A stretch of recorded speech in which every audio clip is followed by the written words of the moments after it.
Hello. It's noon, EST. So, it's about time I got started. Now, I'm sure you can see in that title that I'm doing something special today.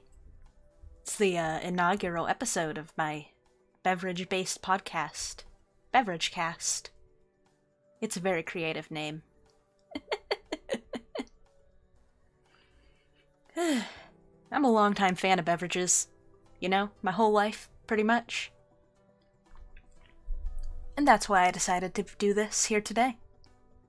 It was something I long joked about. But, I've decided to take that joke a little too far and actually do it.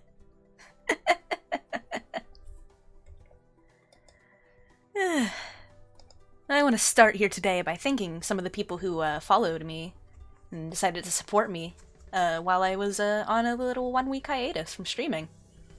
So I just want to thank Lesbianist, who followed 6 days ago.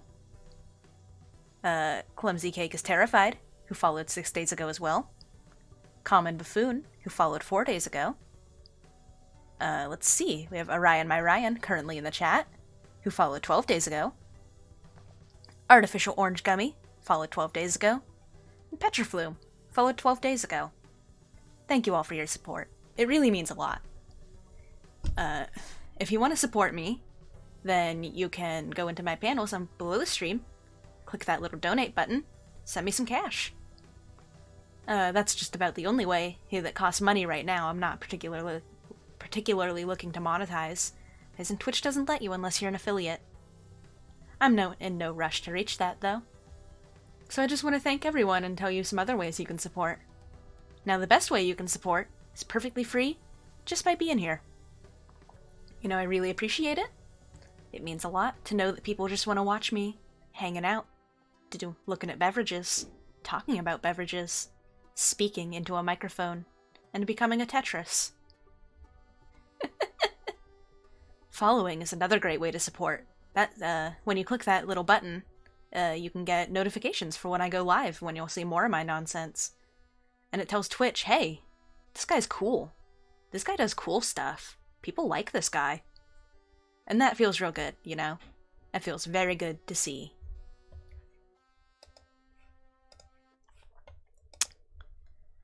So, what is Beveragecast anyway? And by the way, if there's any audio issues, let me know. Since this is audio-based, I want to make sure that stuff sounds good. Well, what is Beveragecast, you might ask? It's a podcast all about beverages. We all like a good beverage. I think it's a human experience to like them. I don't think there's a single person in this world who dislikes drinking a good beverage. Audio good? Thank you.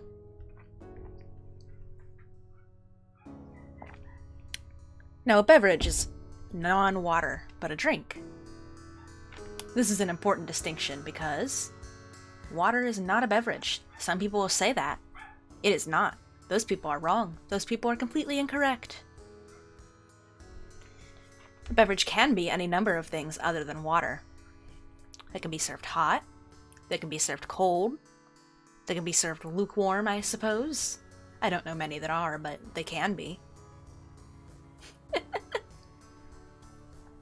So, you know,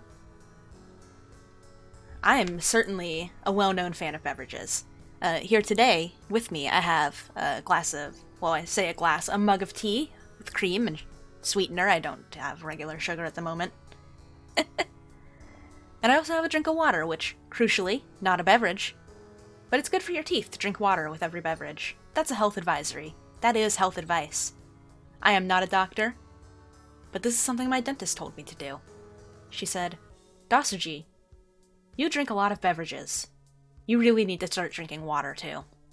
And I said, ugh, fine. And now I drink a lot of water with each and every one of my beverages.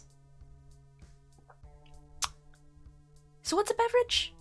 Well, there are so many different beverages that it's hard to say in one definition.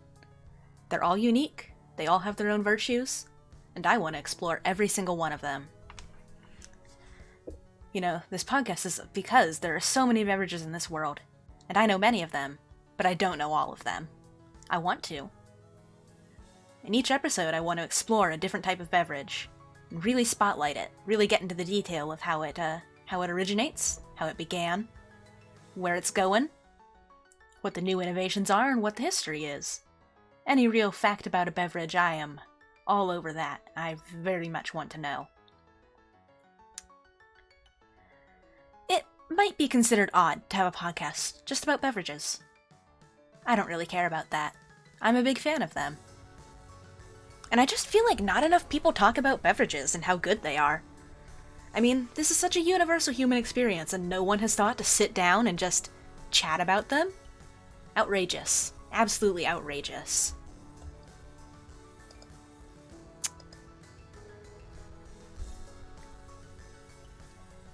You think it's normal? Thank you. I am normal. I am extremely normal. Everything is normal. So, my goal with this podcast is to broaden people's horizons, let them, maybe inspire people to try new things they've never tried before. Maybe bring appreciation for things they don't like so much. You know, it's all about having a variety of experience. Variety is the spice of life, you know. I really do believe that. So, let's go over some of the basic categories of beverages to get us started here today. Let's start with coffee. Coffee is extremely popular. In fact, it's considered to be probably the most popular beverage in the world. Now, I have to be a bit brief on this one, because personally, I'm not a huge fan of coffee in terms of drinking, but I am a big fan of it conceptually.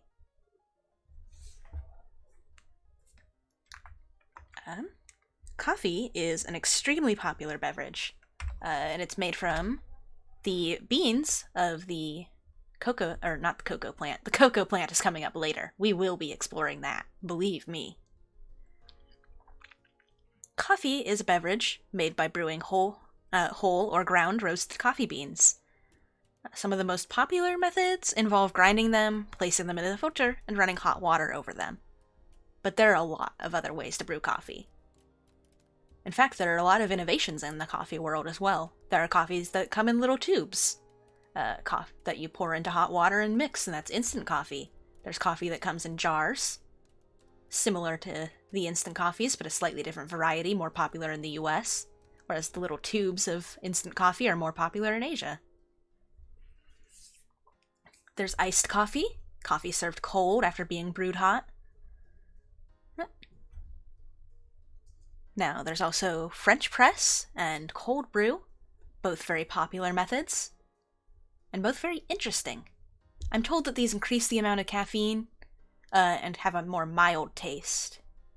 And something that you guys might remember from being extremely trendy early on in the pandemic, was the Delgado whipped coffee, which involved whipping instant coffee into a foam and then placing it over hot milk. That one's a very unique form. I personally am a big fan of the innovation present there. I tried it, but unfortunately, I just don't like coffee. I don't like the taste. That's unfortunate. I really do wish that I could enjoy it, but there's no accounting for just not particularly liking the flavor of something. You know? And there's a lot of things you can add to coffee. You can add cream. You can add milk. Coffee bad. Intrigues me, though. Yes, absolutely, that's how I feel about coffee.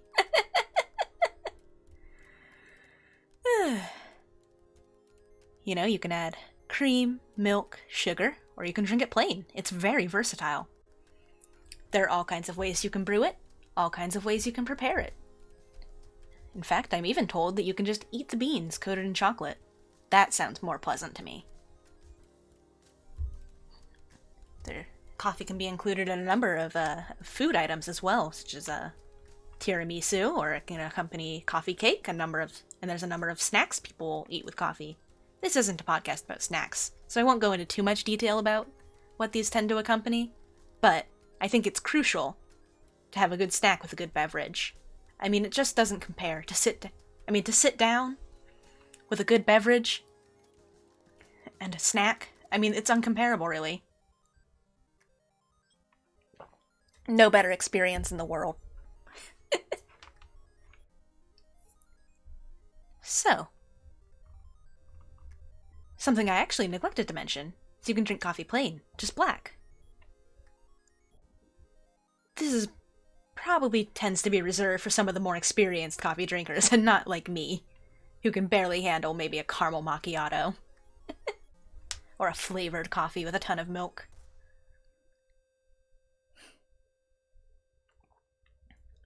It's very interesting, really. You know? I mean, millions of people every day wake up and their morning routine involves coffee. And millions of people drink coffee throughout their day, too. An afternoon treat, to accompany their lunch, have with dinner, have with their dessert. It can accompany just about any meal, and it's extremely interesting to me how much variety there is. Beverage really is the key to a life well lived, if you ask me.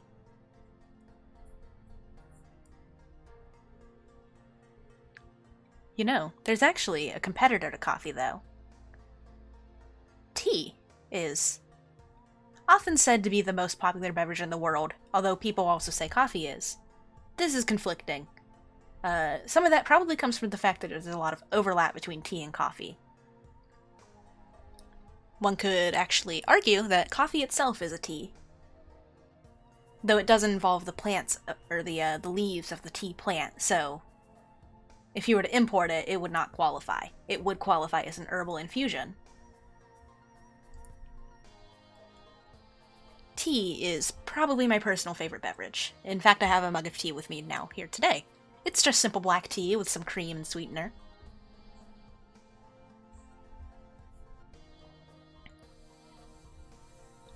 The tea tradition originates in China.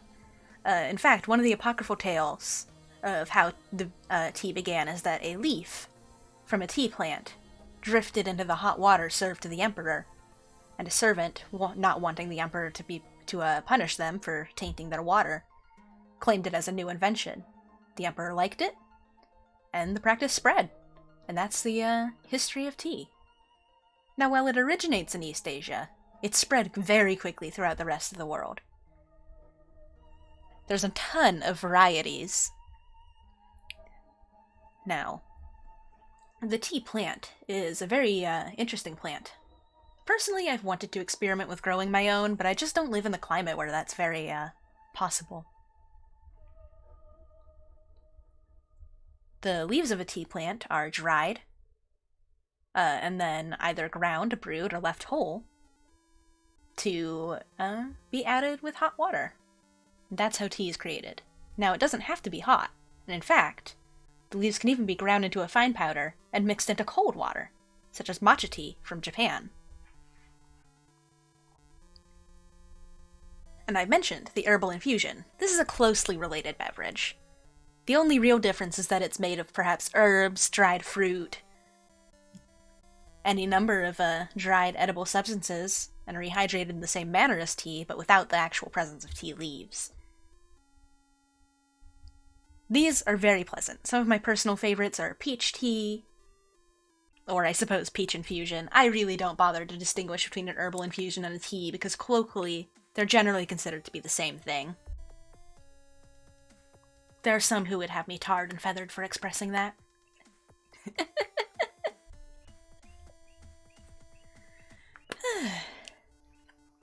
You know, tea is probably one of the most innovative beverages. People are constantly making new types of tea, reinventing tea, brewing tea differently, breeding new varieties of the tea plant. People prepare the leaves in all kinds of ways. Some people use fresh herbs and not dried to brew their tea, and this tends to have a milder flavor, but a very pleasant and intense flavor. Mild but intense. That sounds like an oxymoron, but it's a bit hard to describe without you actually experiencing it. Tea can be brewed with cold water, like in matcha, as I previously mentioned, or it can be brewed through the heat of the sun, with sun tea. I've done that before. It's very fun. You have to be very careful to sterilize everything involved, though. Otherwise, dangerous bacteria can grow inside. It's important to not grow dangerous bacteria in your beverages. Kombucha is is a kombucha is a form of tea made with bacteria, but it's a very, I suppose it's a fungus as well as a bacteria collaborating to create a delicious beverage. Unexpected collaboration, but very welcome if you ask me. Tends to be lightly carbonated due to its gentle fermentation. And it tends to be a very pleasant experience if you ask me. It's somewhat controversial. Some people don't like it. I'm not one of those people.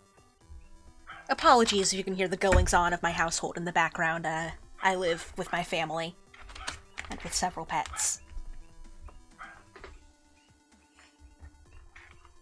I thought I would have the house to myself when I was viewing this, when I was recording this, but that is not the case. Sun tea, my beloved. Yes, sun tea is extremely pleasant, and I greatly enjoy it. It's very fun to make. You can make it using any tea leaf with enough patience. It tends to take a long time, overnight to a day. But its brewing, I find, is well worth the time it takes. You know, much like coffee, tea can also have things included in it, such as cream, milk, or sugar. Personally, I prefer cream over milk, and I like to include artificial sweetener rather than natural sugar. That's for my own dietary needs, of course. Honestly, I would recommend using real sugar if you can, but if you're like me and you can't, then it's really not a big deal to use an artificial sweetener. People spread a lot of very scary things about artificial sweeteners, but I honestly, through my own research, I found that I don't think they're as dangerous as people say.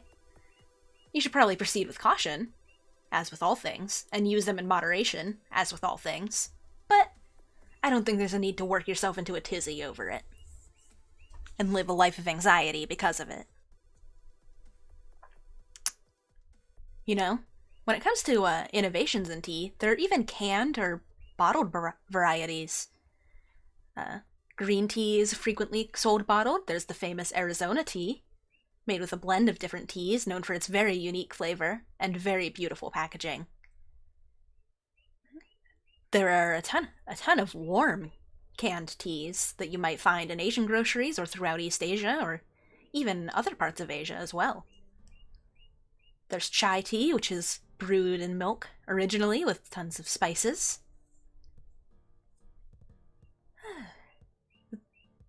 Really, the world of tea is incredibly broad. I could spend an entire 4-hour episode discussing tea, and I likely will. Yes, in fact, tea is one of my passions, honestly. It's something that I consider a hobby.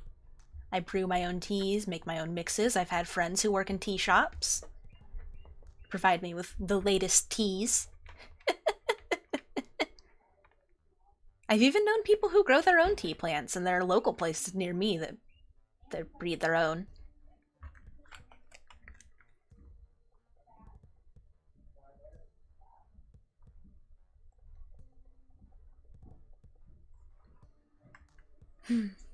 Really, altogether, tea is incredibly pleasant. I think I've already mentioned, it can be served hot, it can be served cold, any number of temperatures. The reason I find that most are delicious in all forms. You know, there are teas who are grown in very unique circumstances. For example, pu'er tea is grown in a cave. Personally, I find that very interesting. But most tea is probably grown in fields, or, I suppose, something similar to a vineyard or an orchard. I find personally that some of the best teas come from Asian groceries. If there's one near you, I highly recommend going and checking them out. They tend to be a bit cheaper than American groceries. These are more Western grocery stores, and they tend to be higher quality for a lower price, honestly.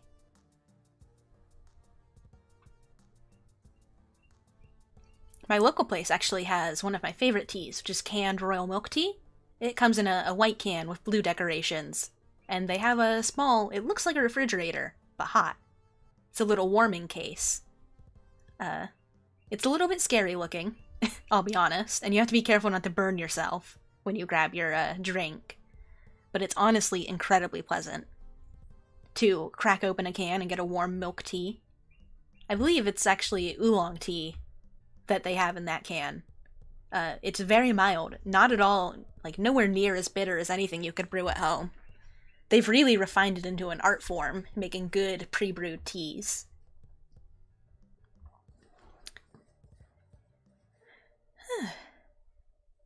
And next to those warmers in that grocery store, there's also the cooler, which tends to be filled with soft drinks. In the US, we're most used to carbonated soft drinks, such as soda, or now controversially I'll say sparkling water is a beverage as well. I consider when you add something to water, it becomes a beverage, carbon dioxide included. And particularly because sparkling water tends to be flavored as well, even if mildly. I think that once you add anything other than water to water, it becomes a beverage. Now, of course, you have to actually be able to drink it for it to be considered a beverage.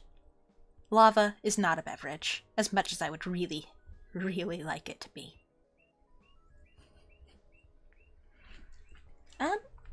While I do enjoy soda, it's actually not something I indulge in very often. I have a poor constitution when it comes to not caffeine, but when it comes to carbonation as well. It tends to give me heartburn, but some of my favorite varieties are unique to the US, so root beer, cream soda. Hey, here's a fun fact, the name Mercury is from me thinking about a beverage you can't drink as a joke. That is funny. The undrinkable beverages. So out of reach, yet so tempting. Forbidden drinks. I'm not someone who will shun soda. I'm not someone who will shun soda, although many are. But I do tend to use it sparingly. In fact, you might know the history of soda, where it originated as adding carbonation to medication to make it more palatable. Then people started to enjoy that on their own, so they would just add the flavors without the medication to the soda, and then it slowly evolved into the bottled or canned beverage that we know today. But we all know soda, really. We all know soda, and I know particularly my audience probably knows soda quite well. But there's actually a world of soft drinks that we don't see much in the US. That's the world of uncarbonated soft drinks, or non-carbonated, I suppose. A lot of them originate in East Asia. One of the most well-known there would be Calpis, C-A-L-P-I-S, which is a yogurt-flavored drink, which honestly sounded unpleasant when I first tried it, but when I tried it, it was amazing. It was very sweet and creamy. It did taste very much like yogurt, which I suppose is the goal of a yogurt-flavored beverage. What I prefer to Calpis, to the original Calpis flavor, is the Calpico, the fruit-flavored varieties. To my knowledge, they come in white peach, mango, let's see, I believe grape. And I believe there are other flavors as well. There are also melon drinks, which are very, very delicious. These sound incredible, you want it? Excellent! They're a bit pricey online, but you might be able to find them. I like the pleasant pastel colors of them, I like the creamy flavor, and I like how cool and refreshing they tend to be. They're meant to be served chilled, which I find very pleasant. I find a cold, soft drink to be very pleasant. I'll also look up what other beverages the Calpis Beverages Company has. Let's see. They have several varieties of yogurt-flavored beverages. They have fruit-flavored beverages. It's sweet, it's tangy. You would think yogurt would be an unpleasant flavor, but it's actually not. I'd even go as far as to say that the original flavor is salty, almost? Maybe not salty, because it's also sweet, but slightly savory. It's very unique, honestly, and I would highly recommend trying them. You heard about Beveragecast and got here as fast as you could? Hey, excellent. Well, I'm almost getting to the end of the pre-written portion a bit faster than I expected. So I'll probably circle back to talk about some things in more detail, and I welcome any audience contributions or questions, any recommendations for beverages. In fact, I highly encourage. This is so wonderful so far. Thank you. I really appreciate that. It's a bit of a silly project, but I'm very proud of it, honestly. You know, I actually wrote the pre-written portion of this, other than me improvising, is about 600 words. I wrote that in approximately 30 minutes. You like just listening to people talk? That's nice, and I'm glad that my voice is one that, at least I'm told, is nice to listen to. Even if it is changing, I like the direction it's going.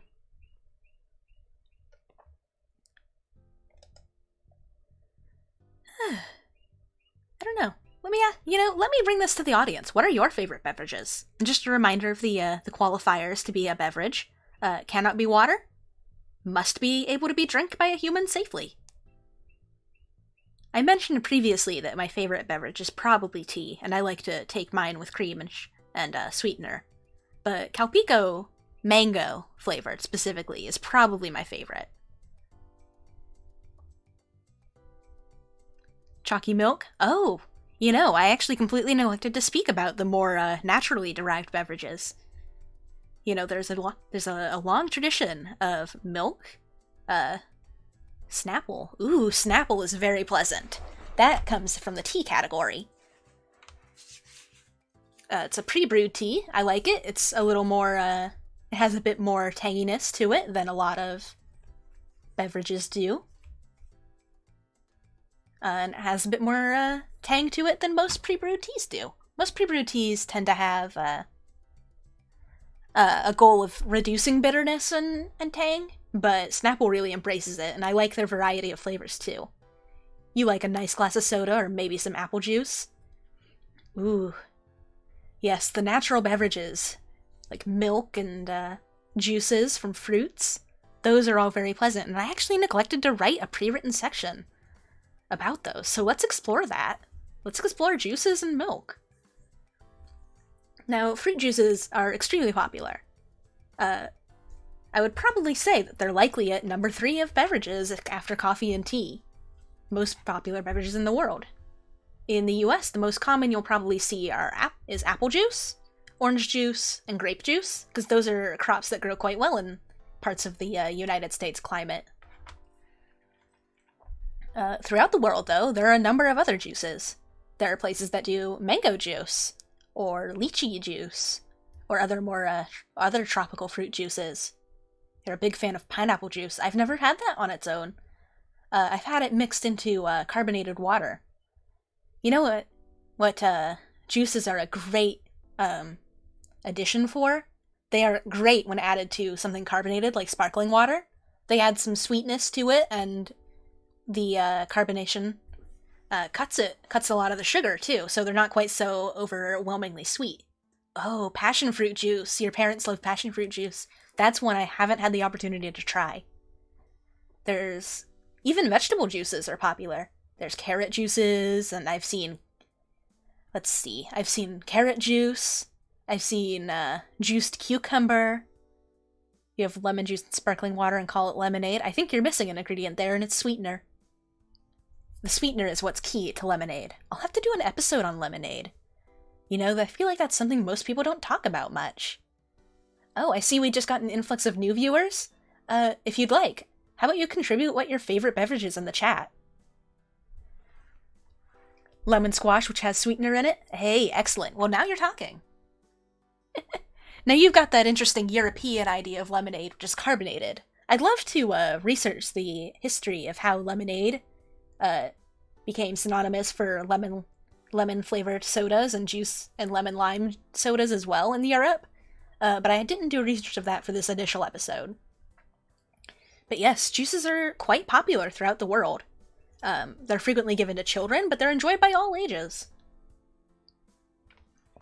My personal favorite is a blend of orange and mandarin juice, and mandarin orange juice, or tangerine as well. I like a mix of citrus juices.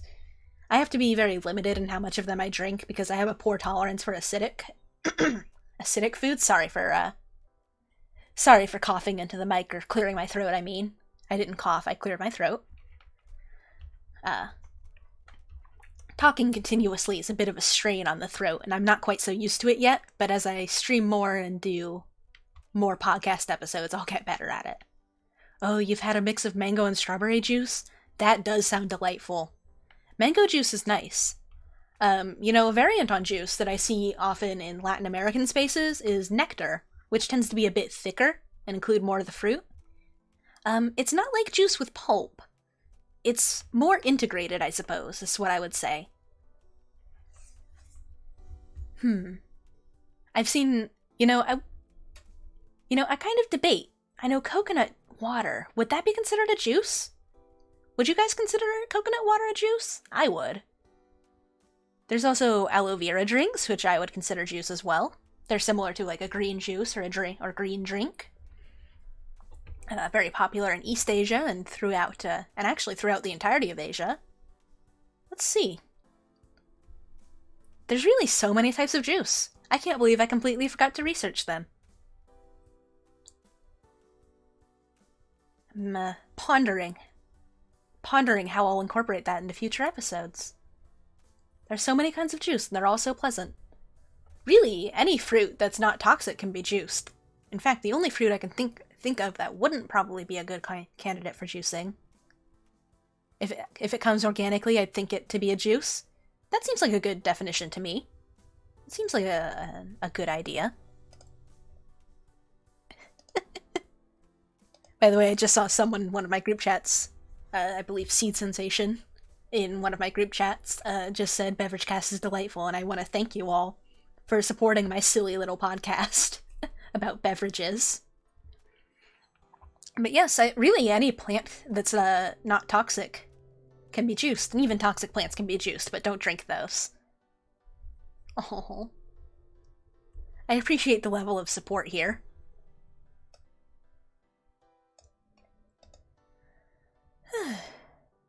Podcast about the juices and the beverages is nice. And something I brought up in passing earlier, milk. Milk itself is a beverage. Did you know there are people who are allergic to water? I believe something urticaria, something similar to that. Milk is generally considered to be the beverage of choice for those people. And that's because milk is very chemically different from water. It includes water, but it's integrated with a number of fats and very healthy vitamins. And it's often fortified, too, with more vitamins. So milk is really quite a healthy choice for a beverage if you're someone who can stand it. I just noticed I lost 2 viewers when I started talking about milk. I'm sorry, I know it's not that popular. Personally, I like milk, but I know it's very controversial. And there's also milk alternatives, such as oat milk or almond milk, or I've even seen peanut milk before, which actually sounds quite pleasant. And don't worry, if you ever have to leave, I might make jokes about people leaving. Don't worry, I don't actually mind people leaving my streams. I just appreciate people popping in the first place. Sorry, I have to pause for a moment to take a nice swig of my beverage tea.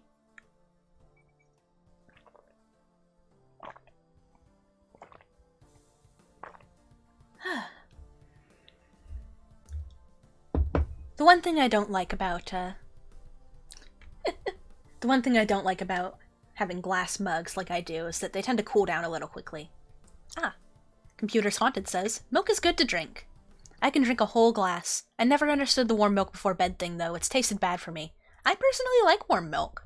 I think it's pleasant to add milk to a nice... I find that it doesn't work in the microwave. It tends to foam up. I'm sure that's some kind of reaction milk has to being heated in the way a microwave heats instead of over, like, a stove.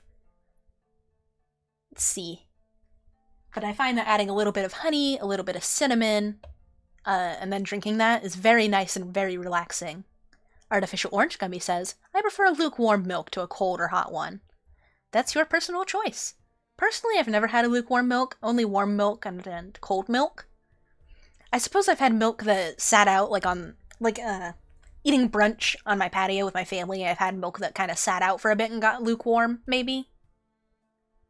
Let's see, Ryan says, never had warm milk, only ever seen it in movies.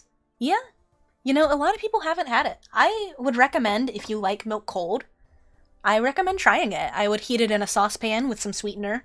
I find honey the most pleasant, but you can also add really any sweetener you want to it. I generally find that it's better like an hour or two before bed rather than like right before you hop in, because it sits kind of heavy in your stomach. I don't know if most people experience that when you drink a hot beverage. You can kind of feel it in your gut. Maybe that's gross. Maybe I shouldn't describe that, but oh, artificial orange gummy brings up hot chocolate. Hot chalky good too. And then Computer's Haunted responds with, oh, hot chalky is good. Yes, I agree. You know, I wonder which would you say hot chocolate resembles more closely? Coffee or tea? I personally think that it's more similar to a tea.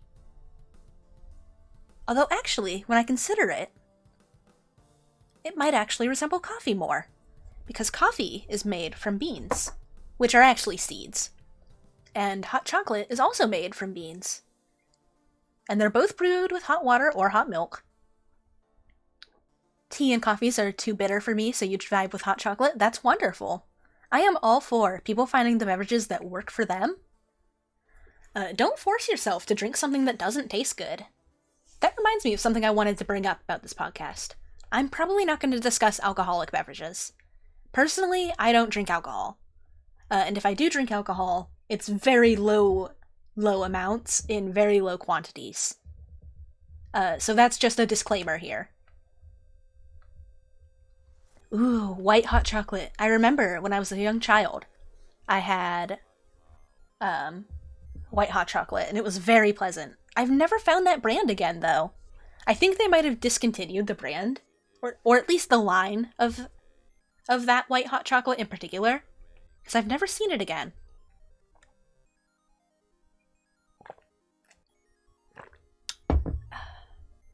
Oh, you like to add ice cream and cinnamon to your hot chocolate. That's nice. Computer's Haunted says, it might be more of a coffee thing to me. Oh, we're talking about hot chocolate? But that might be more because I associate tea with like having to dip a tea bag into it. Oh, can't wait for the next Beveragecast vodka review. No. I both choose not to drink alcohol and also have like the biological can't drink alcohol. My parents have a fancy hot chocolate machine and I get like good quality caramel hot chocolate with canned whipped cream and marshmallows, and it's amazing. This is said by Seed Sensation. That does sound delightful. Oh, welcome Kaleidoskull. Welcome. You are late to the Beveragecast, but you are here now. You like mint tea? Mint tea is delightful. You know, I mentioned that while most tea is made with dried ingredients, there are teas that are made with fresh ingredients. I, in the summer times and the spring times, grow my own mint, and I love to make mint tea out of just fresh mint in hot water and with a little bit of sweetener. It's incredibly pleasant, and it's also really pleasant to just brew some fresh mint in hot water and pour that over some ice. It's even pleasant without sweeteners. I find that if you don't like tea in general because it's bitter, mint tea is a great alternative, and I suppose it's really mint infusion, because it's not bitter at all. In fact, it just pretty much tastes like mint. It's great. It's very pleasant. I actually had something that might be a bit controversial. Mint milk tea. You would think that sounds disgusting, right? That doesn't sound right at all. But I find it extremely pleasant. Mint is not bitter, it's just minty. Yes. Yes, that's exactly right.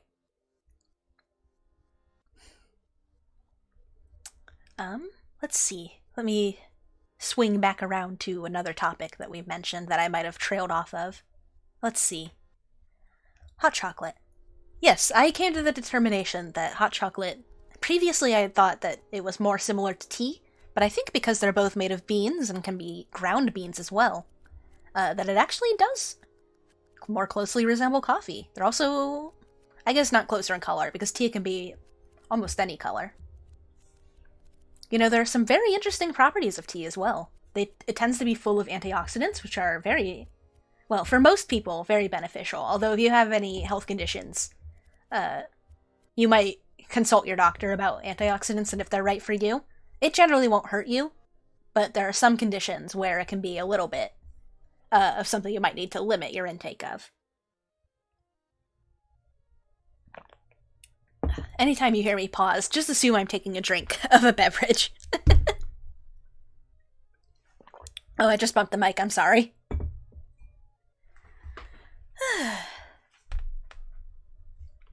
This is so pleasant. I'm really enjoying discussing it with teas with everyone. Oh, I always forget about the Morse code portion of that song.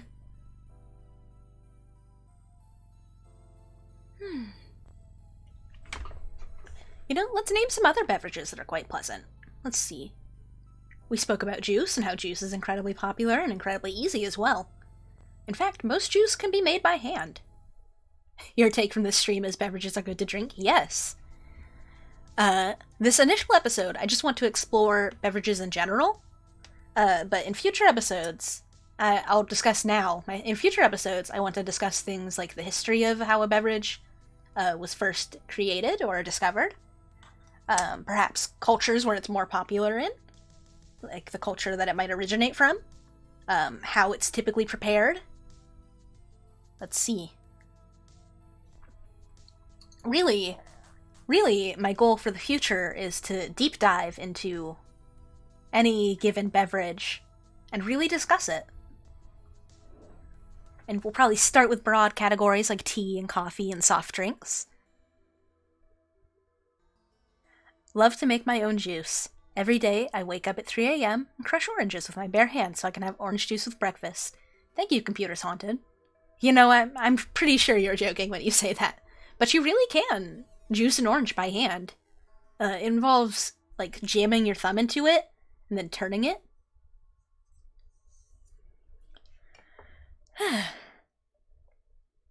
Fresh orange juice is delightful. I really enjoy it.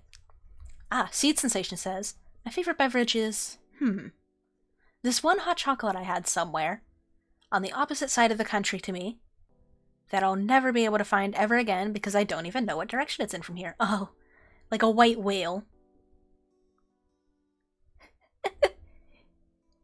You probably could. Oh, I assume you're talking about juicing an orange with hands. It would take a minute, but you can do it, you think? Yes, I believe in you. I believe in your ability to make your very own beverage, all on your own.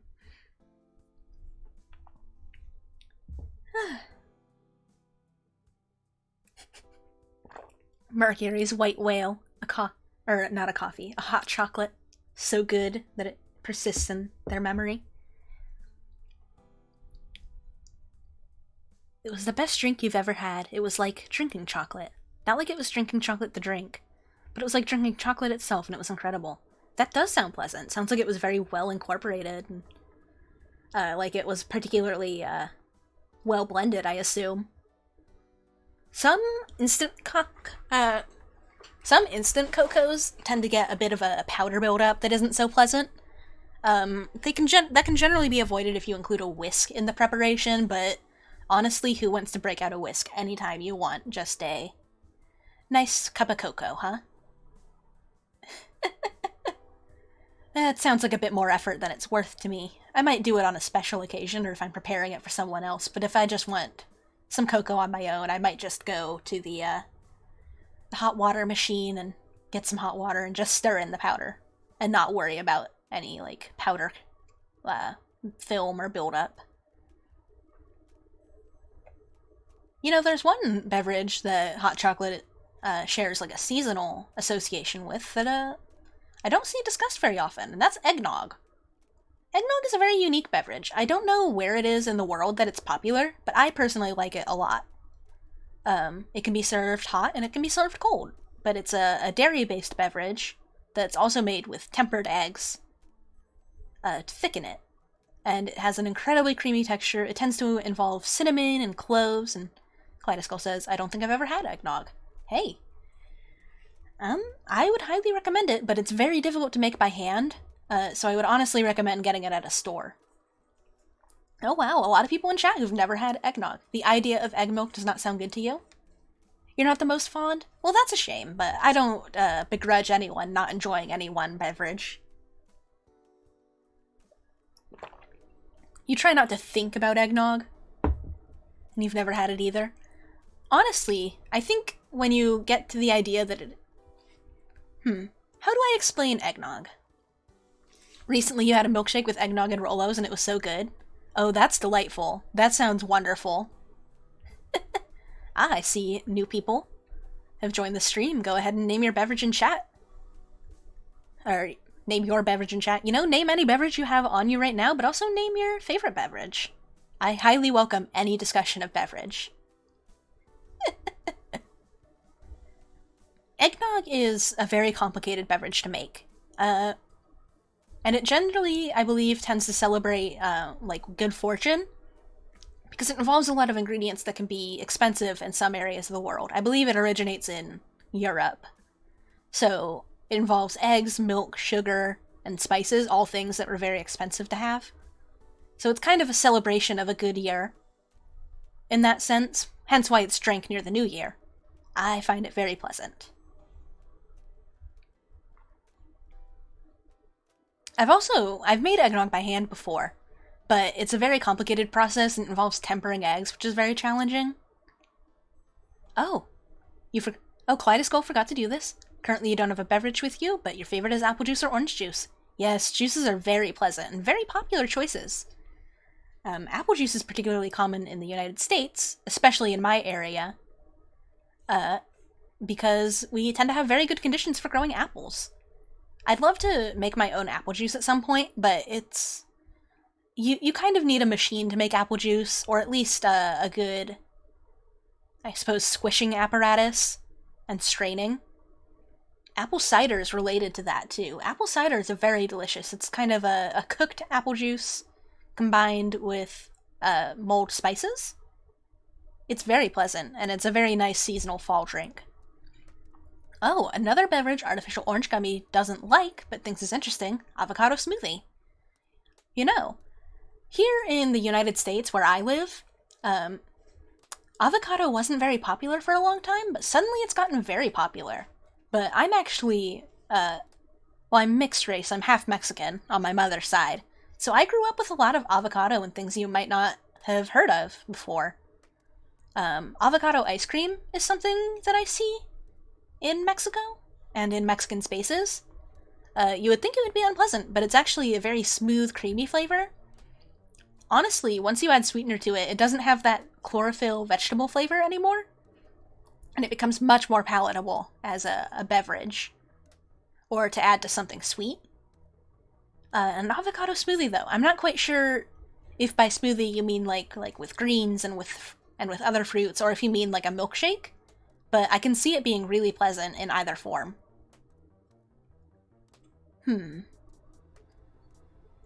Oh, that reminds me of a juice I didn't speak about, which is cactus juice. I think this is also primarily, at least Latino, and like Latino areas.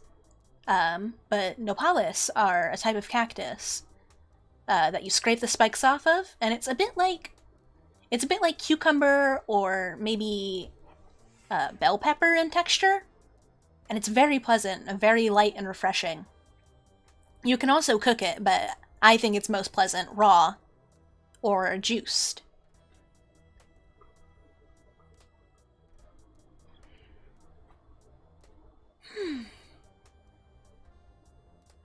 My throat's getting a little dry.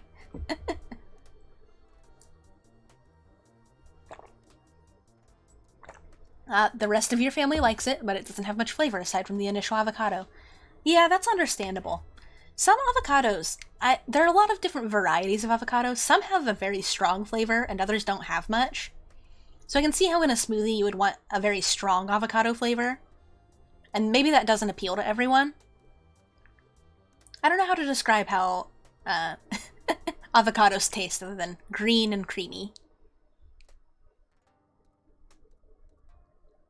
That's honestly the best description I can give, if you haven't had one before.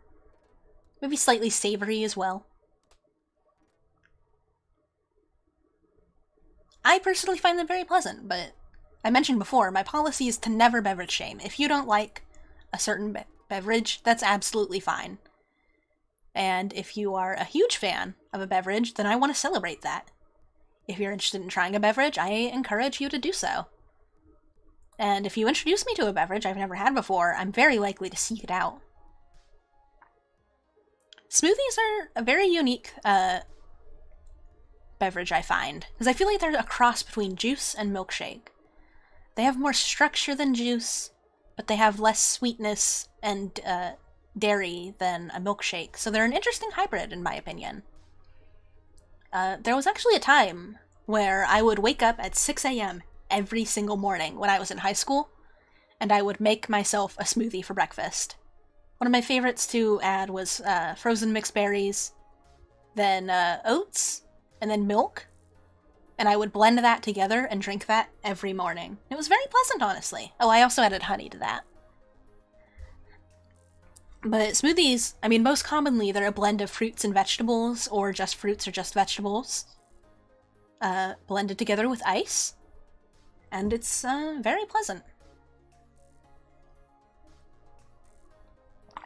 They tend to include more ice than a milkshake would, making them not colder, but less creamy and more crunchy.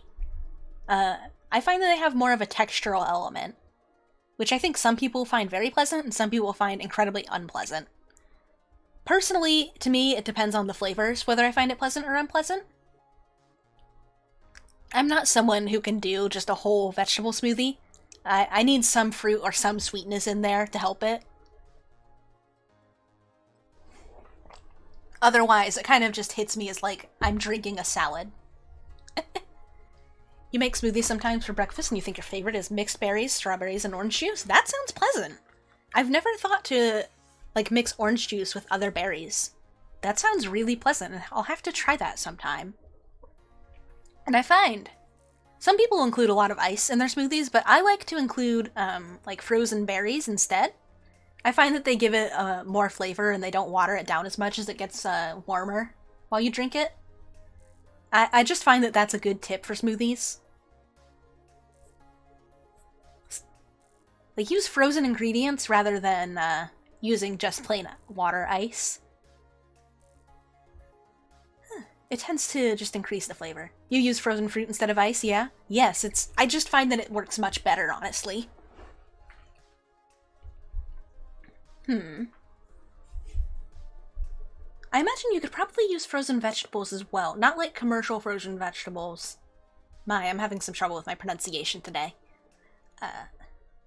Not just like commercial frozen vegetables, but if you were to have maybe some frozen salad greens or like a nice starchy vegetable, like a carrot, then that would be probably very pleasant to use.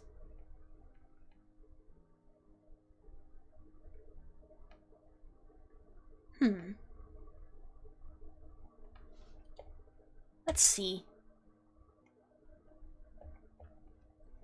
Oh, something I've seen more recently is juices that have a lot of stuff in it. And I don't mean like variety of flavors. I think blending juices can be very pleasant.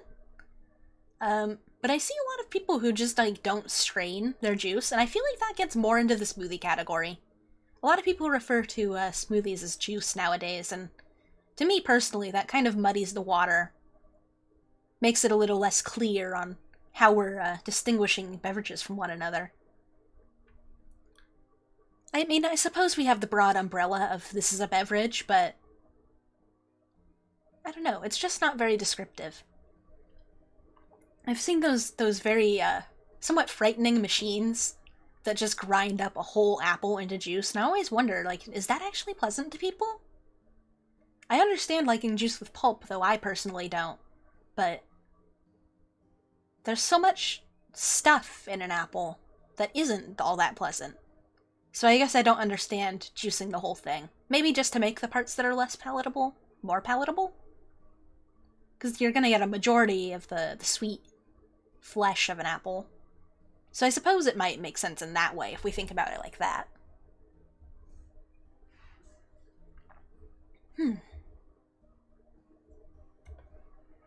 Yes. Smoothies and juice are very pleasant breakfast accompaniments, I find, or even just breakfast in general. Because they tend to be very packed with like minerals and nutrients. So they tend to make a good option if you're in a hurry. Although, for me, the reason I stopped doing that is because I was up at 6 a.m. every morning, and getting up at 6 a.m. using the blender, uh, and then pouring into a glass, and then having to clean both the blender and that glass. It was just inconvenient when I only had like 20 minutes before I had to be at high school. But if you have a little more time than I had, then I think they're a great option.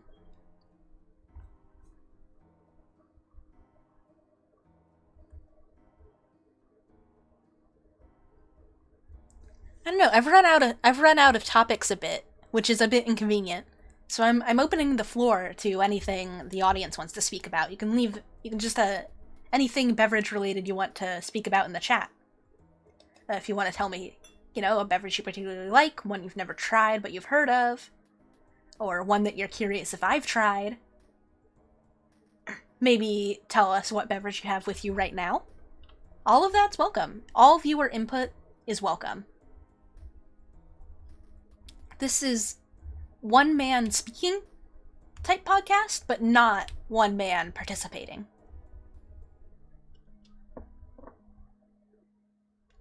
Oh, bubble and boba tea. I should have brought those up when I spoke about tea. I personally really enjoy bubble tea. I find that they, just to explain what bubble tea is, because not everyone might know, is, well, in its purest form, it's tea, typically a black tea, brewed, and then with milk included, and then they add in ice to cool it, and pearls made of tapioca starch. So it's typically tapioca starch and water or a flavored juice combined to make little pearls and then boiled, and then they add that into tea. And they have a unique straw that you would use to drink bubble tea. It's particularly large so that you can accommodate the pearls when you drink. So the goal is to have, so when you get a sip of tea, you're also getting a burst of the bubble. Some people don't find the texture of the boba, that's the term for the pearls, to be all that pleasant. So there are actually alternatives nowadays. So there tend to be gelatin-based alternatives filled with juice that pop. Those are interesting. I actually have never tried those. My personal favorite boba tea or bubble tea is an oolong tea with milk. I tend to go for a low amount of sweetness and then go heavy on the pearls. I find that they're a bit chewy and they have a bit of give to them, but you don't have to chew them particularly hard. So I find that very pleasant. Honestly, I'd love to try somewhere where it's homemade, or made from scratch, but primarily where I am, it's dominated by chains. Oh, you like the juice ones and fruity. That sounds very pleasant. I'll have to try that next time I go. Now, I just drank the last of my tea, so I'm going to take a quick break to get more tea, and then I'll be back. So, be right back. Enjoy the music. You usually get plain black milk tea and tapioca bubbles. It's simple, but it's very good. That does sound very good. Alright, be right back.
I'm back.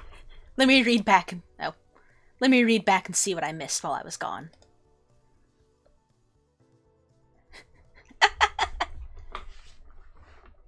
Let's see. Stanley is sitting on my belly and has no opinions on beverages. Tragic. I'm assuming Stanley is a pet. DOSRG is gone. Everyone makes some noise. Ah, ba ba ba ba ba ba. Then, no favorite beverages from Stanley? He only drinks water, which is not a beverage. Yes, pets, and I'm assuming Stanley is a pet. Please clarify if not. Ah, someone is, drinking, huh? So you made a noise a little like... I don't know if you could hear that. That was me drinking directly into the microphone. Stanley is your cat. Yes, cats should only drink water. You know, here's an interesting fact about cats and how they drink things. Did you know? A cat's kidneys are so efficient that they can drink salt water and still get hydrated. I think that's very interesting. You know Stanley from the Parable? You know, I'm actually really fond of that game. It's one of my favorite video games of all time.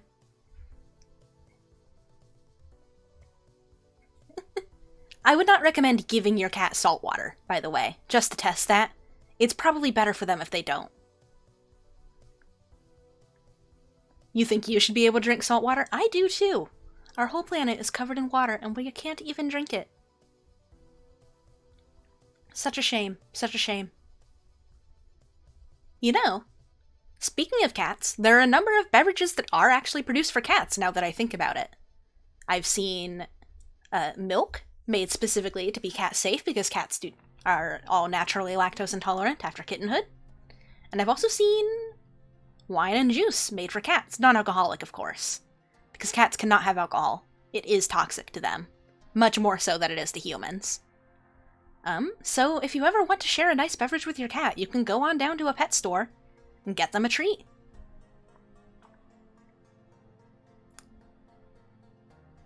You've seen cat wine, like, made with catnip? Yeah, I think it's...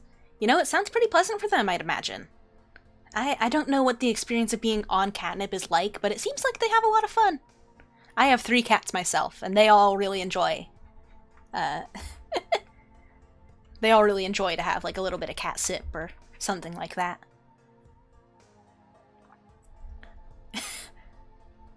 There's milk, like, made for dogs, too, and your dog, Riley, loves it so much she drinks the whole bowl nearly every time. This is so delightful. Maybe I'll have to do a special edition episode someday on beverages specifically for pets. Now, while I was down in my kitchen getting another mug of tea, I saw something interesting that I almost neglected to mention. That's broth. And you might be saying broth is a meal, not a drink, but there's also sipping broths. And I noticed we have a couple of cartons of sipping broth, so I might end up having one of those for lunch. But sipping broth is a very unique beverage. It's one of the only beverages I can think of that's made with meat. Typically, a broth is made by taking either vegetables and boiling them with seasoning, or taking the leftover portions of meat after eating it. So the bones and the connective tissue and any leftover meat that might be on the bones. Sipping broth? Oh, if you're not familiar, sipping broth is essentially a broth made specifically to not have anything, like, in it, like noodles or any toppings, so you can drink it directly from a mug or a glass. And it's very pleasant when you're sick or if you're a little bit nauseous. And it's made by taking a large quantity of water and the either leftover scraps of vegetables after you cook a meal, or the leftover scraps of meat, boiling it, typically overnight or even for multiple days, and seasonings as well. My mother is actually very talented at making broth and makes a lot of it, particularly bone broth, and it's very pleasant.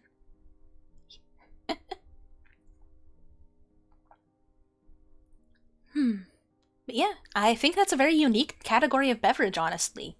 A savory beverage isn't something you see too often. I mean, you see beverages meant to accompany savory meals, but typically they're sweet or not so flavorful so that you don't overpower the flavor of the meal.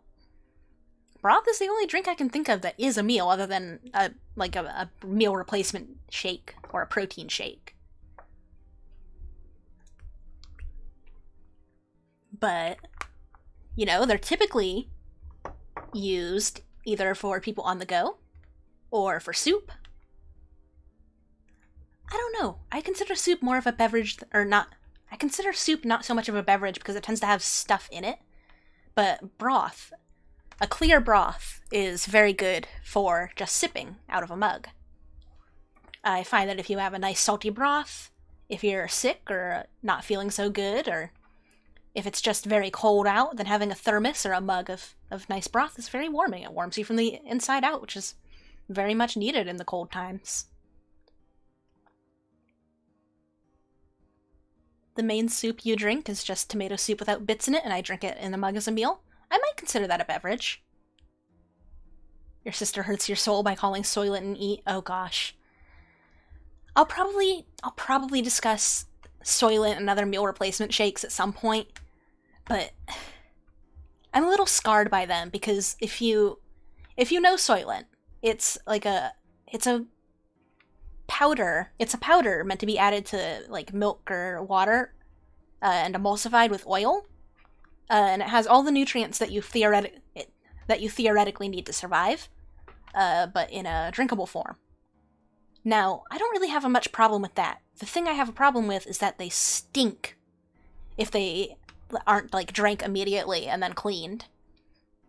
They smell alright when they're prepared, but if you let a protein shake or a meal replacement shake sit for too long before you clean the container it was in, it just stinks to high heaven. And for a long time, one of the things you have to do around the house is clean the dishes, of course, and it was my responsibility to do so, and it just unpleasant to clean. But I'm not here to cast judgments on what people enjoy. If someone wants to get their sustenance through an all-liquid diet, even if they don't medically need it, then I suppose that's fine, honestly. You might experience a little jaw muscle atrophy, but that's a personal decision to make, and I'm not going to begrudge someone for it. You know, I've not personally spoken to doctors, but had loved ones who needed to supplement their diet with them before, talk to doctors, and theoretically a healthy person can survive on them just fine. So, honestly, I think they're very innovative, very interesting beverages in terms of the beverage world. I mean, they include a lot of very interesting, like, science behind them that, I mean, it's a survival beverage made specifically for people to live on if they don't have, like, either access to food or for some reason they're not able to eat it. So I'm not going to begrudge a beverage that can serve such a good, like, role in society and can help people, but I do find them very unpleasant to clean up after.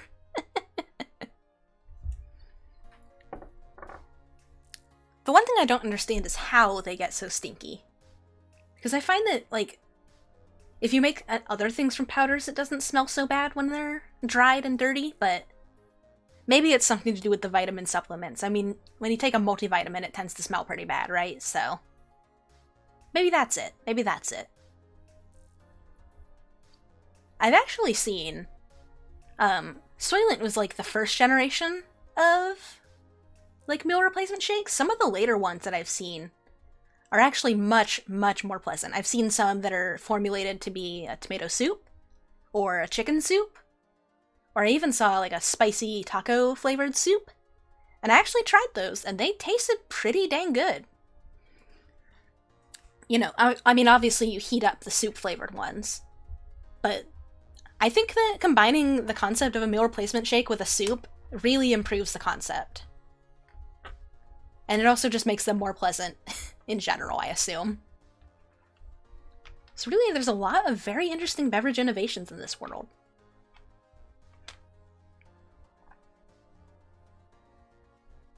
Yeah, I hope you learned a little bit about protein shakes. I didn't even know I knew that much about them.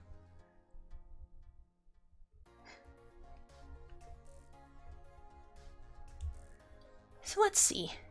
Maybe if we circle back to broth as a discussion, because I personally find broth very pleasant.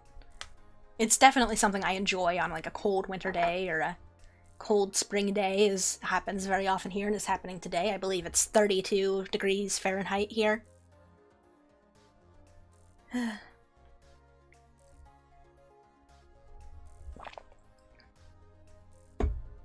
Let's see.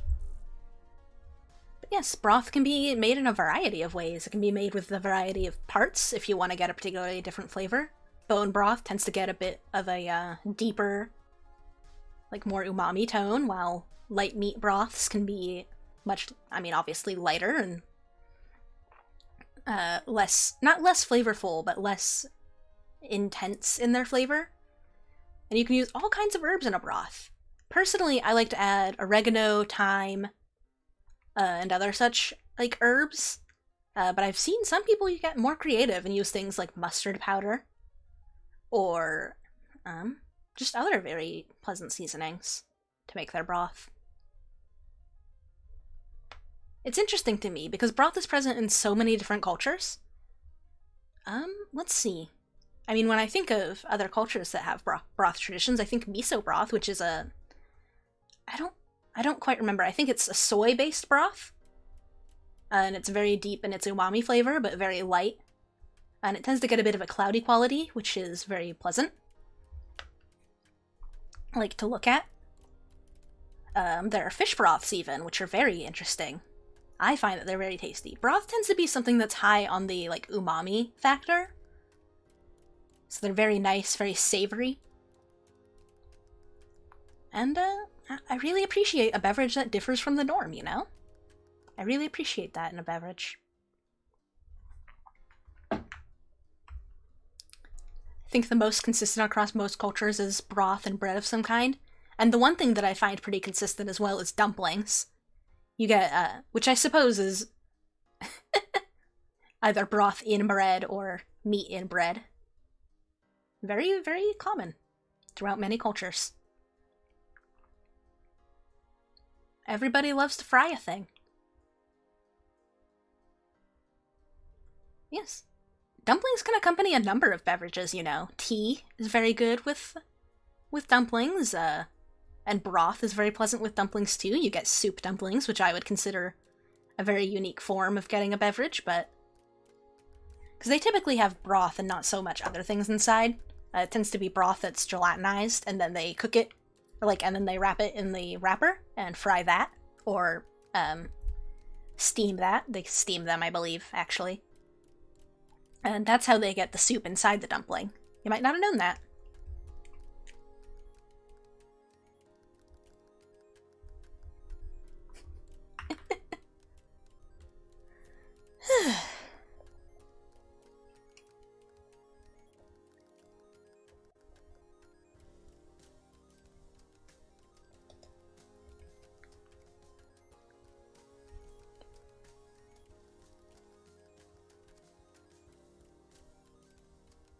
Sorry for a bit of the quiet. I've honestly run out a little bit of things to discuss in terms of beverages. I kind of thought I would have more rambling time, but I've had a lot of fun interacting with the audience, and I really love what you guys have brought to the table for me to discuss.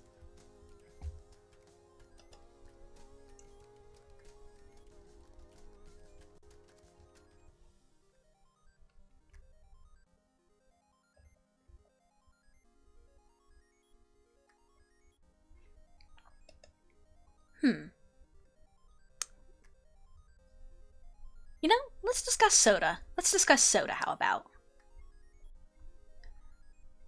Beveragecast cooling good? Thank you. I really appreciate it. You know, soda has a wide variety of flavors. Even though I personally don't drink a lot of soda, I do drink it. I tend to limit myself to only one can of soda in a day.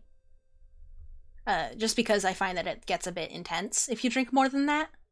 Plus, a lot of them have caffeine, which I just don't have a good tolerance for.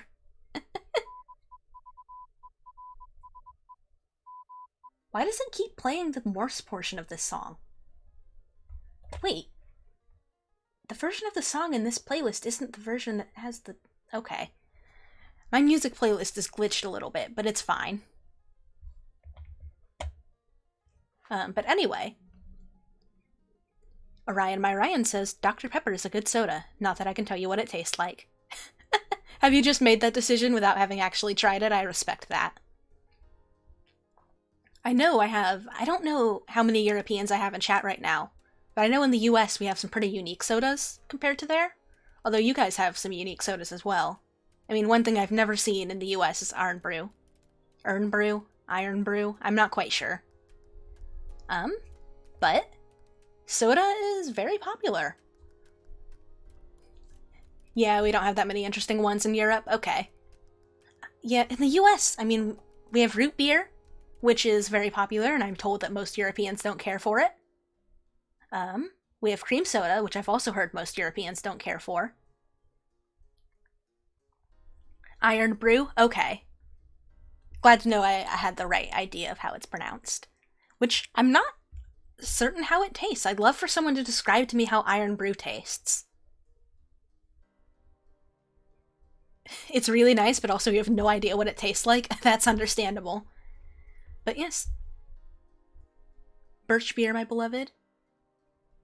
I've never had birch beer before. I assume it's similar to, like, the herbal type beers.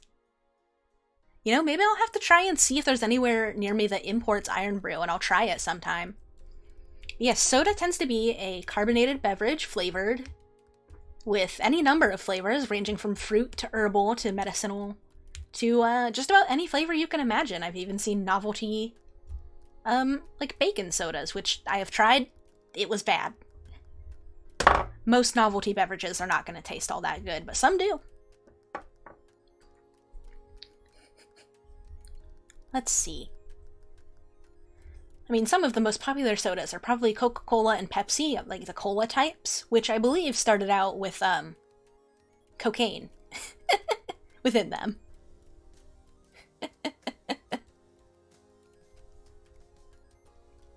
If you have any birch trees nearby, you can break off a twig during the summer and smell it, and that's what birch beer tastes like. Well, I'll have to do that. I have a few neighbors that have birch trees. Some of which have to be cut down because of a tree disease, so I'll probably have to go steal a twig once one of them comes down and smell that before they incinerate it. I'll definitely have to try birch beer at some point. You guys are giving me so many examples of new beverages I'll need to try. Colas are probably the most popular soda, but fruit sodas are quite popular. I personally am a big fan of fruit sodas, orange soda in particular. I'm not a huge fan of artificial grape or cherry flavoring, so grape soda, cherry soda are not my favorites. Oh, Seed Sensation has put in a fun skit here. Hi neighbor, snaps off twig. I want to smell what birch beer tastes like. Yeah. My neighbors are so used to me doing strange things that they wouldn't even bat an eye at that. You know, once you come outside wearing a homemade mushroom hat, they kind of stop assuming that you're ever going to do anything normal.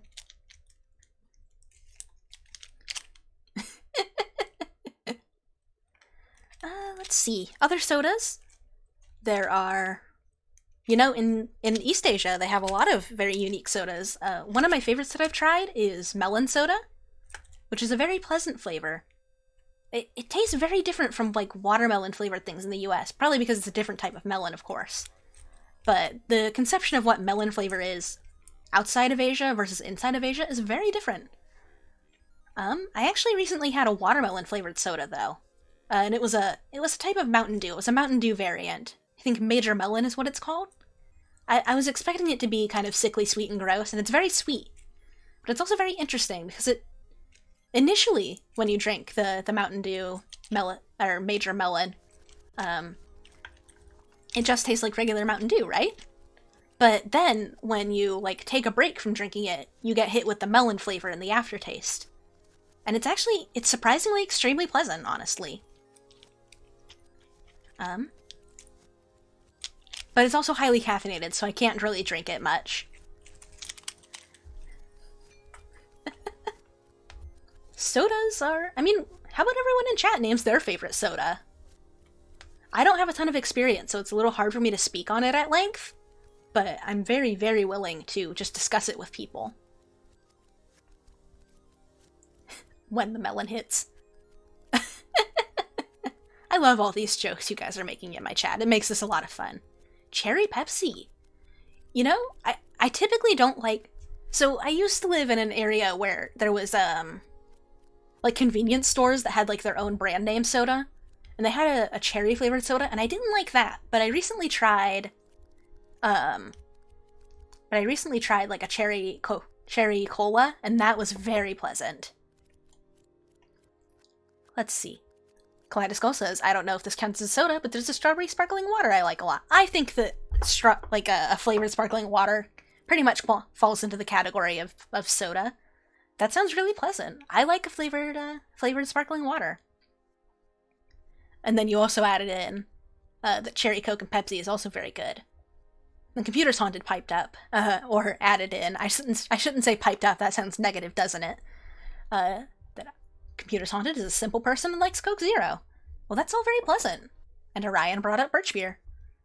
Yes, birch beer sounds very pleasant. I'm really gonna have to find a place, like a way to get it to where I am. Let's see. Seed Sensation says, I don't know if Tango or slushies are a thing in the US, but there's a thing that's a Tango slushie and it's popular. And it's wonderful.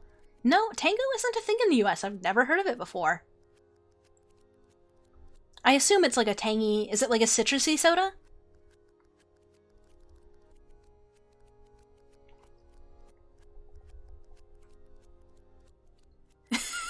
Computer Sonnet says, no, I am piping up and I will do so until the foreseeable future. Oh, Pastel Pyromania has an interesting contribution with the Coca-Cola Life, which had natural sugars. I remember that. They didn't sell it for long around here, but it was very pleasant. It had the, I think it had some kind of, yes, it definitely had a different kind of sweetener in it that was very pleasant. I found it more pleasant than regular Coke. It was less harsh, I think. The green Coke, yes. Ah, Seed Sensation. Tango is like a tangy fruit soda, and they do orange mostly, but they do cherry incredibly rarely, and that might actually be your favorite soda. But there's also a shop down the road from you that sells Tango slushies, and they're amazing. That sounds very lovely. Hey, if you want to talk in paragraphs in my chat, I really welcome that. I love the audience participation, and I love the detailed input on beverages.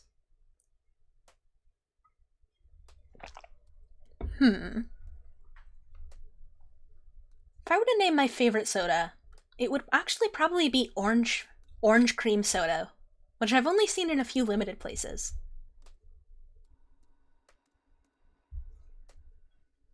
And My Ryan adds, oh, I forgot to mention, all Faygo is top tier soda. I like Faygo a lot, but it's very syrupy. They definitely go hard on how much syrup they include in comparison to their, like, carbonation. But it's very, like, flavorful. I do enjoy it, but I feel like it goes well when it's mixed with something else, like I guess not mixed with water, but mixed with sparkling water. Oh, Kaleidoscope says. As one time I went to a movie theater pre-COVID, and there was a Mountain Dew slushie, and it was pretty good. Yeah, soda slushies tend to be pretty good. Hearing the Morse code again. I don't know why it's playing that song so much. It has like 15 other songs in the playlist. But it's just playing that one on repeat, I suppose. But thank you for the PogChamp. You can't hear the music? What song is it? Oh, it's Ash High by Snowy Nights, which you can get on Bandcamp. That's my little sister's music brand. Or I suppose... Music brand? Is that a brand? Name? Stage name, I suppose? Either way, you can hear it on Snowy Nights Bandcamp, which I don't have the link on hand. If anyone in chat has the link to Snowy Nights Bandcamp, please send it. So that people can check out my sister's wonderful music. You were there for that. I was too. I initiated that. Just for the unaware. Ash is a character in a long-running game that me and my friends played. But anyways. Why did it only do camp.com when you linked Snowy Nights? Okay.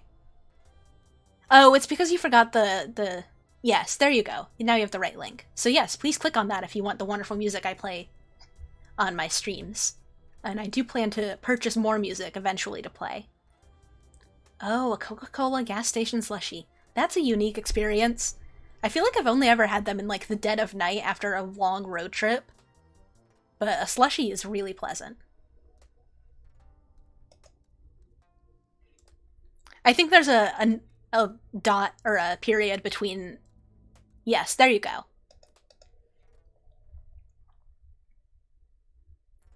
Yes, there's the link. Click on it. Buy my sister's music, okay?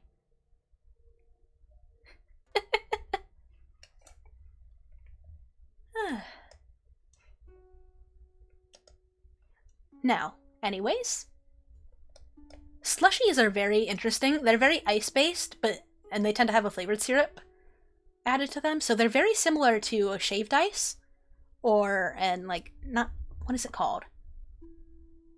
Ice cone. Snow cone. Snow cone is the word I was looking for. Shaved ice or snow cone. So it's much like that, but there's a higher proportion of, liquid to it. It's not quite as, frozen. Computer Sonnet says, slushies are, funny to me specifically, because it's been years since I've had one, and nowadays every machine is broken unless a slushie has a weird name like George's Brown, or whatever they make up now. That's an interesting... Yeah, that's not my experience, but it's interesting that that's how you mainly encounter slushies. Because where I am, most of the machines are pretty functional, at least. If a little bit, dirty, not in the machine itself, but in the counter space. They're typically self-serve, too, so you can kind of just pile high. George's Brown as a drink is so funny to me, and I can't explain it. It sounds like a bad home-brewed beer, but, bad in a good way. If that makes sense. Sounds like it would be spicy. But not spicy in, a cinnamon... Not spicy in, a Pepper's way, but spicy in, a cinnamon way. Honestly, sounds pleasant. Maybe sometime I'll have to invent what George's Brown is. It'll be a DOSRG original flavor.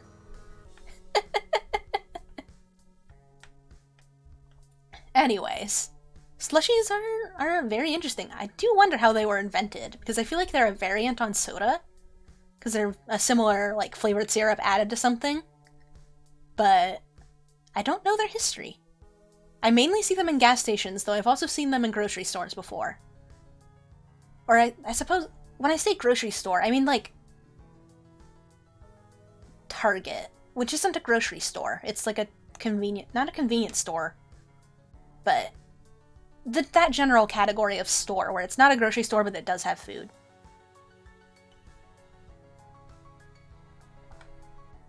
Yes, the best flavor of the slushie machine is always broken. Someone put their soda in the freezer for too long and was like, oh dang, better make the most of this. By the way, don't put soda in the fridge, not in the fridge. Don't put soda in the freezer, it will explode. It's okay to put soda in the fridge, but not the freezer. Learned that the hard way. Actually, that's a bit of a funny beverage story, is that I had a case of soda in the car, and it was very much below freezing in my area, and it froze overnight, expanded, and exploded. And then the next morning it was warm, so I had to go out there and clean liquid soda out of the back of a truck. Sorry, I have to mute my mic real quick to cough.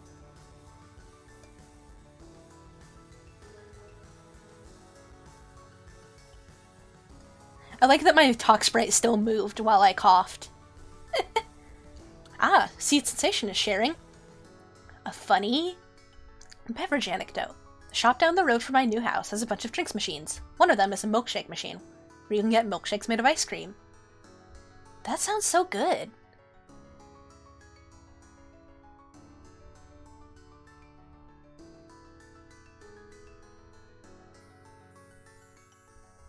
And you and your sister thought that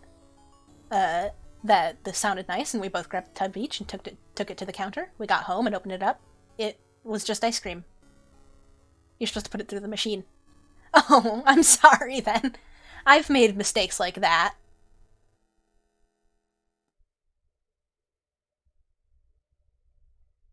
Oh. Was it one of those, what is it called? Like a for real ice cream machine? Or, Mashik machine? F apostrophe real?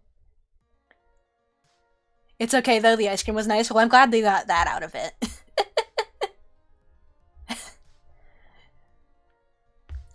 An old store near you had one of those. You loved it so much. The only place I've ever seen it was in this, like, roadie gas station. But it was actually pretty nice. Yeah, that's what it was. That was the brand, the for real. Yeah, we've had those. Chocolate malt flavors. I've actually never had chocolate malt. I don't think it's particularly popular in my area. I wouldn't say not in the US. It is popular in the US. But I don't see it where I am. It sounds good. I remember getting this one that was like premium strawberry, but it was just...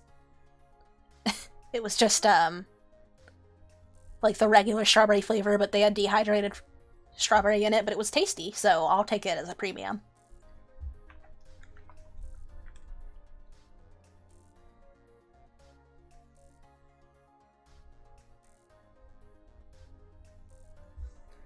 They're actually very interesting machines, because I think it's... well, I'm not quite certain how they work, but to me they're a very cool beverage innovation. I really like a self-serve beverage thing.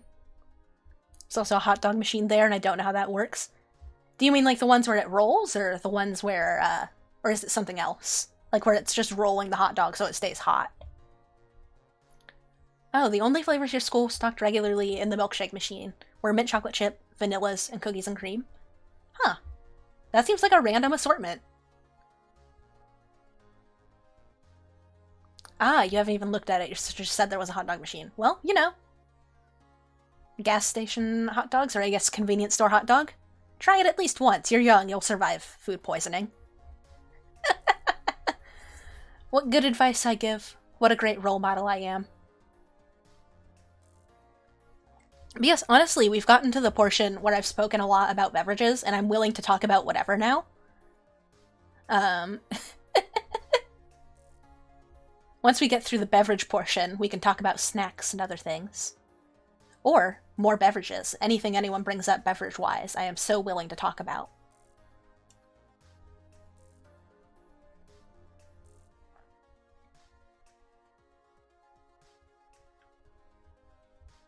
Convenience stores are very interesting places. I feel like they're a place where you discover the most interesting beverages. Because you'll see something random that you never knew existed, but it turns out it's made by, like, one guy. And he has, like, a bottling facility where he produces this homemade soda.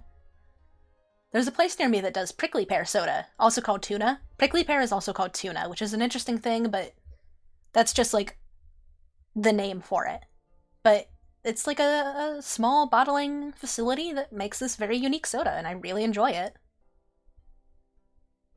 Again, though, it's much like Faygo, it's very syrupy. That's the thing. Some sodas are very high in syrup, and some are,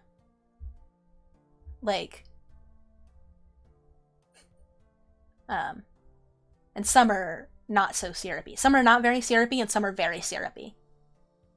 One of the weirdest milkshakes you've ever had was, like, really bad tasting milk powder, and they just shook it around and gave it to us like that. It tasted not good and was also expensive. That sounds like one of those molecular gastronomy things. Which is interesting, but eh. Oh, Orion My Ryan says, what about those weird sodas that have, like, PB&J flavor or Buffalo Wings flavor? Yes, those are novelty sodas. I had a friend in middle school and elementary school who collected those, and at one point at a party, we cracked them open and drank them. They were very bad. I think he had, it was a recreation of Nuka-Cola, which was actually pretty good. Then he had ranch soda, very, very bad. He had bacon soda, worse, somehow, than the ranch. And he had corn soda, which was not that bad. Corn soda is not that bad. It's not good, but it's not that bad. Although really, when you think about it, all soda nowadays is corn soda, because it's all made with corn syrup.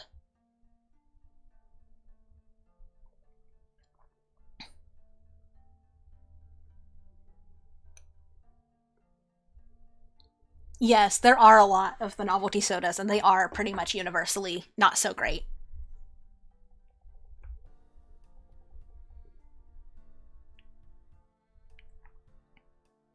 Corn soda is like a thing, but not for me. Yeah.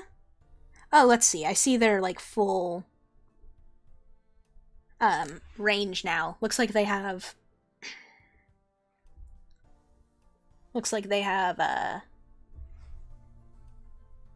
pumpkin pie soda, peanut butter and jelly soda, sweet corn soda, bacon soda, ranch soda, and buffalo wing soda.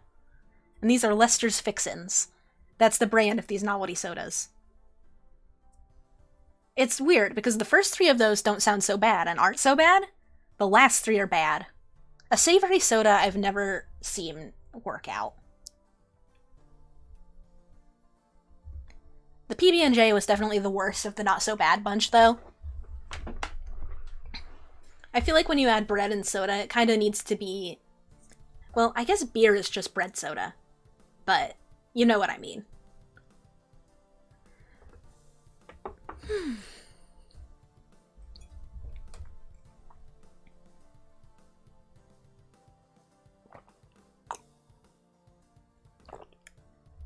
You know, the history of soda is pretty interesting, because it started out as a way to get children to take medicine. They would just add, like, medicinal syrups, which had things like, drugs, and not the like, current medical standard of drugs kind, the, cocaine kind. And they would just kind of make that into a syrup, and then kids hated it, so they would just, like, add carbonation to it, and sweetener. And that was how soda got started, and eventually they were like, the medicine part of this kind of sucks. Let's take the medicine part out and just have the other stuff. Which is a very funny evolution to me. Let's take something kind of useful, just take out the useful part, and just have the fun part.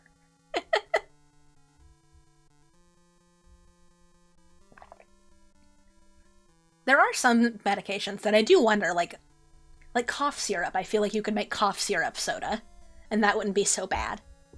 It's like giving medicine to cats? Yes, it is. I am a normal cube of cheese. There is no pill hidden in me.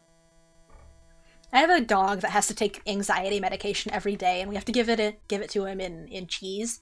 Except the consequence of that is that we can't say the word cheese anymore when he's around.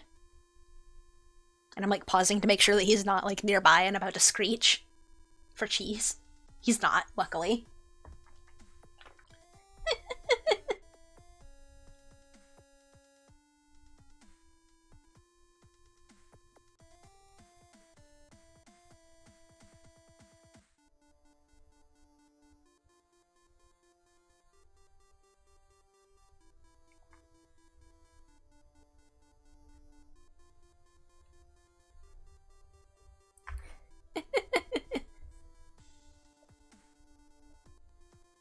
You know, that reminds me of something I had recently. Well, I say recently, I mean in like the past 2 or 3 years. But there's a Mexican ice cream shop, which is very nice to have. They do anxiety medication for pets? Yes, they do. Usually it's very low doses of human anxiety medications. We're both mammals, so it works about the same for us. Yeah, you might talk to your vet about it. I can't give veterinary advice, obviously, because I am neither veterinarian nor educated enough.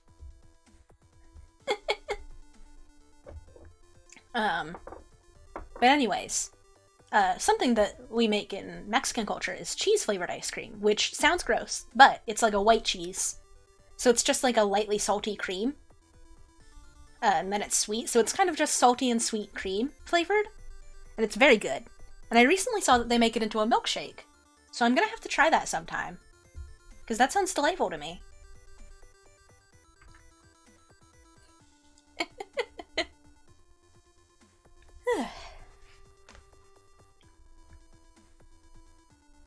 You know, I just realized, I don't typically save my VODs. I don't know how far back my VODs go. I feel like a lot of them are probably missing at this point. But I should probably, maybe I should start a VODs channel. Oh, but I don't have time to manage my own VODs channel, so. Oh, Beveragecast is cat approved. Your cat curled up and started purring. Well, that's wonderful. You know, that's funny. People actually say that I'm very, like, good with cats. I think it's just that I grew up with cats for a long time. My cat has been enjoying Beveragecast very much despite not understanding speech. That's so wonderful. I just really like cats. I'm a cat person for sure. Dogs are really cool, but if you were to ask me to, like, pick one animal, dogs versus cats, my answer is definitely cats.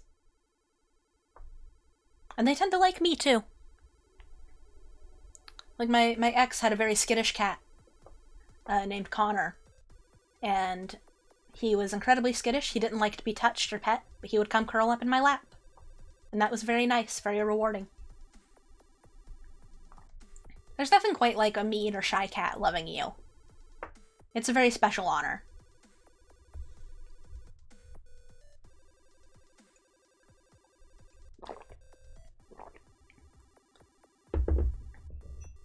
Gosh, I typically stream for longer, but I think I'm actually going to wrap this up at 2 p.m., which it's currently 1:43 where I am. So that's going to be about, what is that? 25 minutes more of chatting? Because my voice is feeling very rough. But, let's keep chatting until then, okay? I think we've reached the off-topic portion of the Beveragecast, where I'll relate things back to beverages if I can. But it doesn't need to be strictly about beverages anymore. Oh, you let one of your cats out for the first time at the new house today, and since you got him back, he's been running around the house and screaming at the window because he wants to go back out. Aww. We've been trying to stop letting our cat out. We have one cat who goes out, and we really don't like it because it's dangerous for cats to go outside, and it's bad for the, local environment. So, we've been working on, thinking about building a patio for cats. That's gonna be really fun, I think, for them. It's good for them to get nature exposure. I've tried to leash train my cats before, but all of them are kind of sensitive, so they don't particularly like the lead. But it's very nice. It's very nice. I will say, I think it's responsible to keep pets inside, but I know that, for one thing, I am not in control of cats because I live with other people, and I assume other people are not in control of their cats because they live with other people. So, if your cat goes outside, hey. I'm not gonna, yell at you. That's not your fault. You get to see all your pets again next week. Your parents will be returning as well, but that's not important. It's so nice to reunite with a pet. When I went to school, when that was a thing, my cats would always wait for me at the door, and it was really lovely. I should get my cats, a treat soon. Maybe I'll get them some cat wine or some cat sip. And we'll have some beverages together. Let's see how expensive cat sip is.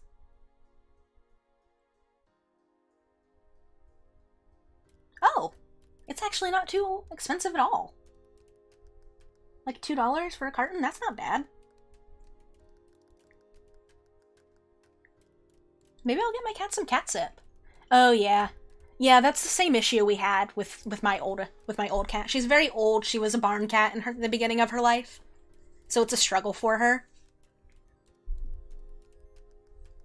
So we haven't given up, but we're definitely making efforts to make it the healthiest possible environment for her.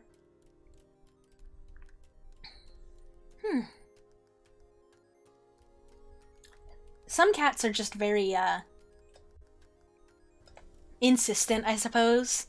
Because some cats will go, a week not being let out, and they'll be just well, I guess this is life forever now, and some cats will tear apart your life.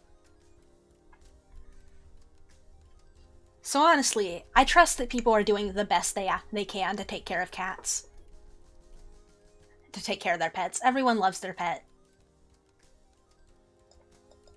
Everyone wants the best for their pet. Yes, actually, your cat only likes to sleep and keeps you in his sight at all times. That is so wonderful. I have one cat who likes to come up and sleep, on the chair next to my bed. She doesn't like sharing the bed with me because I tend to kick around and shift a lot in my sleep, so she doesn't like being disrupted. But it's very nice. You know what? I'm gonna go on an internet journey real quick and just research other things that you can feed to your cats, or things you can give your cats to drink.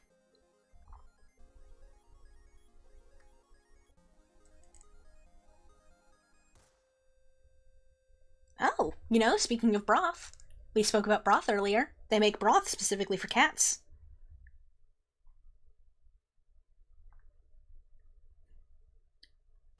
Looks like you can also give them some cat grass juiced. You can give them catnip tea. And you can also, I mean, mix a lot of water into their food and make like a mush for them. They like that. Wild cats will get most of their beverage from their meals, so it comes naturally to them to eat wet food.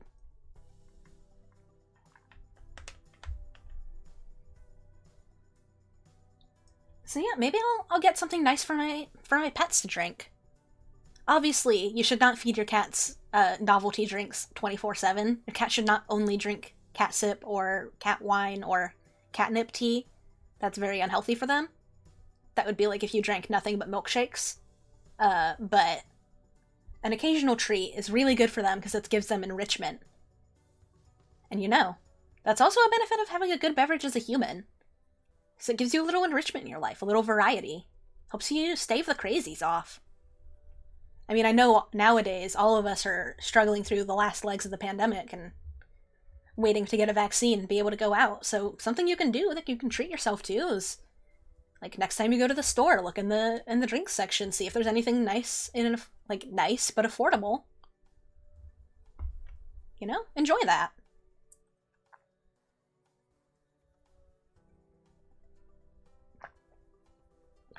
Gosh, my throat is dry and sore.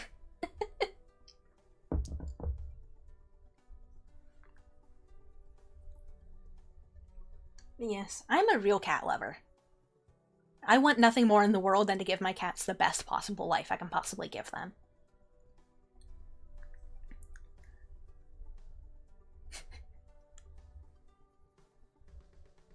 I really am a crazy cat man.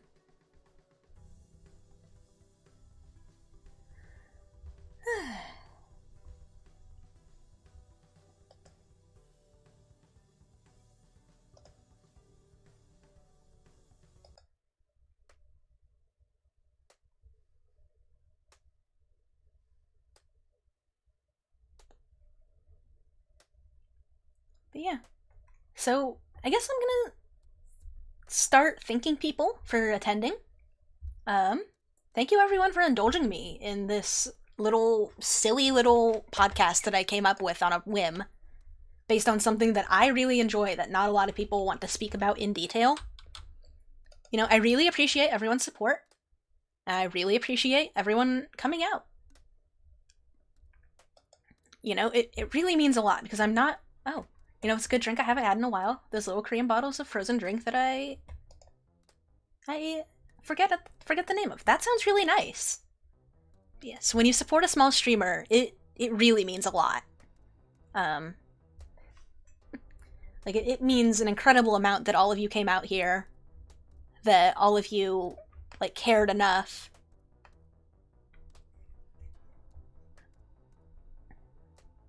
to come out, that people just showed up and attended, that I had so many viewers consistently.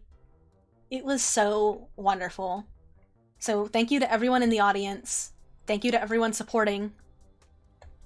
Thank you so much for just enjoying this time with me. You know, it really means a lot. Every single viewer I get is just another opportunity for me to share how much fun I'm having. And for me to do this hobby that I really enjoy.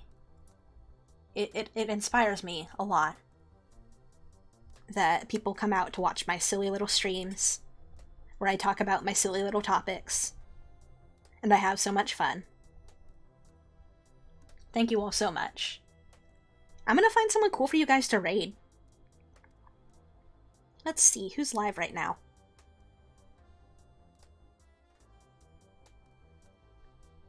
Aha, GPM is live. Let's go say hi to GPM, okay? He's playing Metal Gear Solid.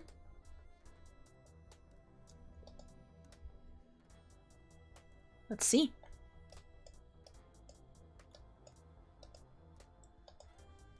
Let's go. alright? And I want you all to be really nice and say, hey. Just say, hi, we like beverages, okay? When you get there, say, we like beverages. That's all.